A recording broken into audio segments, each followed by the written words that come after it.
जय भीम। आप आपके धरने के विषय में आपका क्या विचार है? जी, महाबोधि महाविहार मुक्ति के लिए 12 फरवरी से बौद्ध गया में धरना जारी है और इस धरने की शुरुआत आकाश लामा जी ने की थी। लेकिन आकाश लामा जी शासन प्रशासन के दबाव में आते चले गए और कल उन्होंने एक प्रेस कॉन्फ्रेंस किया और प्रेस कॉन्फ्रेंस करके ये बताया कि भारत और पाकिस्तान सीमा पर जो तनाव चल रहा है, उस तनाव को देखते हुए हम इस धरने को पोस्टपोन कर रहे हैं, सस्पेंड कर रहे हैं। तो हम उनसे सहमत नहीं हैं। इसलिए सहमत नहीं हैं क्योंकि बीटीएमसी का कार्यक्रम 12 मई को हो रहा है और वहां पर हजारों की तादाद में लोग आएंगे। उस कार्यक्रम को उन्होंने कैंसिल नहीं किया। वो कार्यक्रम एज इट इज होगा। लेकिन जो हमारा धरना शांतिपूर्वक चल रहा था, उसमें किसी प्रकार के कोई दिक्कत नहीं थी। ना तो शासन को, ना प्रशासन को, ना आम पब्लिक को भी किसी प्रकार की कोई समस्या नहीं थी। उस शांति प्रिय धरने को आकाश लामा जी ने सस्पेंड किया, तो हम आकाश लामा जी से बिल्कुल सहमत नहीं हैं। उनका हम समर्थन नहीं करते हैं और इस धरने को हम लगातार जारी रखेंगे। ऐसी हमारी पूरे देश के बहुजन समाज के लोगों से अपील है कि इस धरने को आप जारी रखने के लिए हम सबका सहयोग करिए और एक संयुक्त कमिटी बनाइए। इस धरने को चलाने के लिए एक संयुक्त कमिटी बनाई जाए। उस कमिटी के माध्यम से ये धरना चले और उसमें अधिक से अधिक भिक्खु हो, जो भारत देश के हो। कल शाम को रात को 11 बजे के आसपास हम धरना स्थल पे गए थे और वहां पर आदरणीय विनयचार्य भंते जी और आदरणीय करुणासल राव भंते जी ने भी प्रेस कॉन्फ्रेंस किया है और हम सब आकाश लामा के खिलाफ हैं। आकाश लामा का हम समर्थन नहीं करते हैं और जो उनके सहयोगी हैं आकाश लामा के, प्रज्ञा सिंह भंते और सुमित पाल भंते, हम उनका भी सहयोग नहीं करते हैं क्योंकि इन लोगों ने इस आंदोलन को बेच दिया।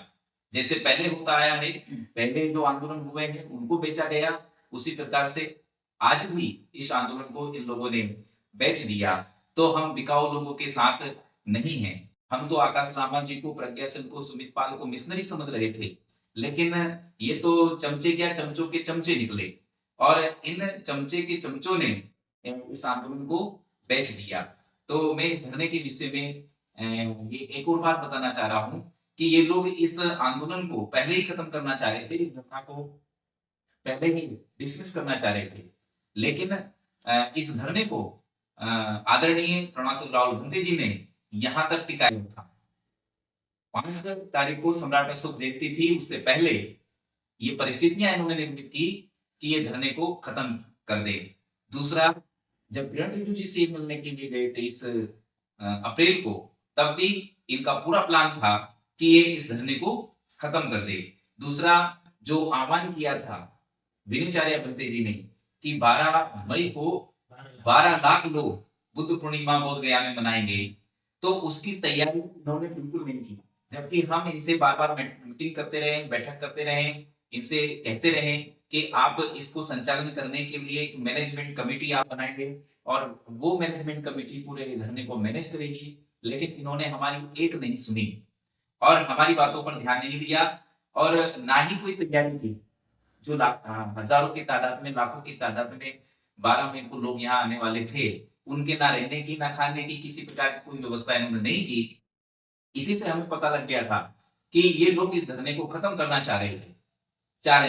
तो हम लोग 2 दिन पहले ही हम लोग वहां से धरने से आ गए थे, रुष्ट होकर के इनसे। लेकिन कल ही हमें पता चला कि इन्होंने प्रेस कॉन्फ्रेंस करके ये बात बताई कि हम धरना को सस्पेंड कर रहे हैं, पोस्टपोन कर रहे हैं। तो ये तो ठीक नहीं है। हाँ, हम देश के समर्थन में हैं, हम युद्ध के समर्थन में हैं, हम देश हित में हैं। देश हित में हम लोग इस धरने को यदि प्रशासन हमसे कहता है कि भई देश हित में धरने को बंद करो, तो हम धरना बंद नहीं कर सकते। हाँ, ये कर सकते हैं कि हम उसमें संख्या कम कर सकते हैं। सांकेतिक धरना भी चलता है, तो सांकेतिक रूप से भी हम धरना चला सकते हैं। जब ये वार रुक जाएगा, फिर हम उसको व्यापक पैमाने पर धरने धरने को चला सकते हैं। तो ऐसा कुछ डिस्कस इनको करना चाहिए था, लेकिन ये पूरी तरीके से शासन प्रशासन के दबाव में आ गए और दबाव में आकर के इन्हें धरने को सस्पेंड कर दिया। ये बिल्कुल ही गलत है, ये बहुजन समाज के साथ धोखा है और ये धोखा हम लोग बर्दाश्त किसी भी कीमत पर नहीं करेंगे। पूरी दुनिया के जो वरिष्ठ हैं, उनका उनके उनको इन्होंने धोखा दिया। ये धोखेबाज लोग हैं, ये चोर लोग हैं, इन्होंने चोरी की, इन्होंने इस आंदोलन को बेच दिया और हम इस आंदोलन को जारी रखेंगे। यही मेरा इस आंदोलन के ऊपर कहना था। आपके सभी का बहुत-बहुत साधुवाद, बहुत-बहुत मंगल कामनाएँ। जय भीम, नमो बुद्धाय।